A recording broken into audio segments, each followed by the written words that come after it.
Bonjour les amis, Laetitia Lévy. Hier, le petit ego derrière moi m'a posé une question de manière assez virulente parce qu'il y a souffrance derrière. Il m'a demandé si le travail de Byron Katie avait des limites.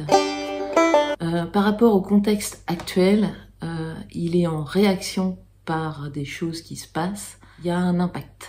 Et donc il se pose la question à savoir, faut pas déconner quoi, en gros, Katie elle est bien gentille à remettre en question les pensées stressantes, mais il y a peut-être des limites à ça. Voilà, c'est ce qu'il m'a partagé hier. C'est une très bonne question, c'est une très bonne question, c'est une question que je me suis posée également à un moment. Byron Katie. Bougez pas. Pour ceux qui la connaissent pas, Byron Katie, elle a mis au point une méthode qui permet d'investiguer ses pensées stressantes, de les remettre en question. Elle a constaté, et elle n'est pas la seule, que nous autres, êtres humains, on est capable vraiment de souffrir parce qu'on a cette faculté de penser. Nos pensées, quand on y croit, génèrent des émotions et ont un impact ensuite sur nos comportements, sur nos réactions, etc. Donc pour cette dame et bien d'autres, comme Edgar Tolle par exemple, la source de la souffrance est nos pensées et l'identification que nous avons à nos pensées. Identifier à nos pensées, ça veut dire qu'on y croit, on croit à cette histoire parce que c'est important et c'est à vous d'aller voir en quoi c'est important.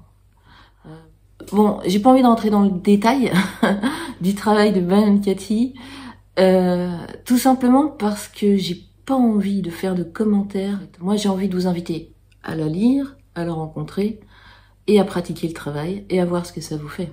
Et à regarder ses vidéos aussi. C'est tout. Donc, par rapport à l'ego, ce que je lui ai répondu, c'est qu'on peut rester des heures au bord de la piscine à discuter de la couleur de l'eau. Moi, ce qui m'intéresse, c'est d'aller nager. Et je vous invite à venir nager avec moi. Et puis, ce que j'ai constaté en général, c'est que les limites que je me mets, voilà, c'est ça. J'ai constaté que les limites que j'ai, c'est les limites que je me mets. J'ai les limites que je me donne aussi. J'ai les limites que je me fixe, inconsciemment ou non. Ça, c'est un fait. Moi, je porte beaucoup mon attention là-dessus et je vois si je me raconte un truc qui va me limiter ou pas, je vois si je peux le dépasser ou pas. Ok. Il y a aussi à d'autres endroits, par exemple, j'ai le cas de figure de 2 personnes au moins qui ont vécu un grave accident sur l'autoroute et pour qui, du coup, aujourd'hui, c'est compliqué de prendre l'autoroute, voire pas du tout. Ça s'appelle un traumatisme qui a créé des limites. Qu'est-ce que je fais avec ces limites? Est-ce que je peux les dépasser ou pas? Est-ce que j'en ai envie ou pas? Vous voyez? C'est ok. Là, ce sont des limites qui sont conscientisées, et on peut aller voir si on a envie de bosser dessus ou pas. Il y a un autre endroit aussi que j'ai constaté, c'est... comment vous dire? Voilà, il y a un autre endroit que j'ai constaté, c'est que parfois j'ai des limites dont je n'ai pas conscience. Par exemple, j'étais au courant que j'avais un léger petit traumatisme. Excusez-moi, je me marre, mais j'étais au courant que j'avais un léger traumatisme. Je pensais... peut-être que c'était pas à ce point où je pensais que je pouvais le dépasser. Mais voilà, ce que j'ai réalisé, c'est que non. Là, c'est une limite que mon corps, en présence, m'a fait voir, m'a fait réagir.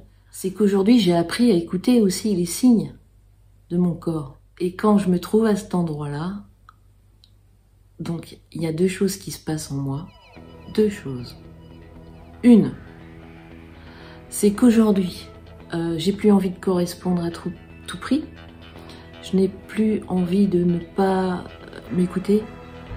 Et je n'ai plus envie de mettre en branle tout ce côté sauveur que je pouvais avoir auparavant. Bon, ça c'est ok. Il y a autre chose que je vois, que j'ai vu du coup. C'est merde. J'ai des limites. J'ai une limite là. Quelque part, c'est pas confortable. Quelque part, c'est comme si j'avais pas le choix. Quelque part, c'est comme si j'étais limitée. Ouais. Alors, quand je pars par là, ça peut me faire triste, je peux m'en vouloir, je peux avoir envie de me cacher. Mon Dieu, moi j'ai des limites encore. Alors, il y a des endroits comme ça où je peux passer ma vie en psychothérapie, je peux passer ma vie à voir les blessures, où je peux simplement dire « Ok, ben, je suis contente de t'avoir vu, ma chère limite, et ben, je vais prendre soin de toi, je vais pas te mettre dans une situation, je suis un être humain, vous êtes des êtres humains. L'important, toujours, c'est de se faire le moins de mal possible, à mon sens, et de faire le moins de mal possible aux autres. Voilà. Merci beaucoup. Je vous dis à bientôt et prenez soin de vous. Vous êtes la personne la plus importante.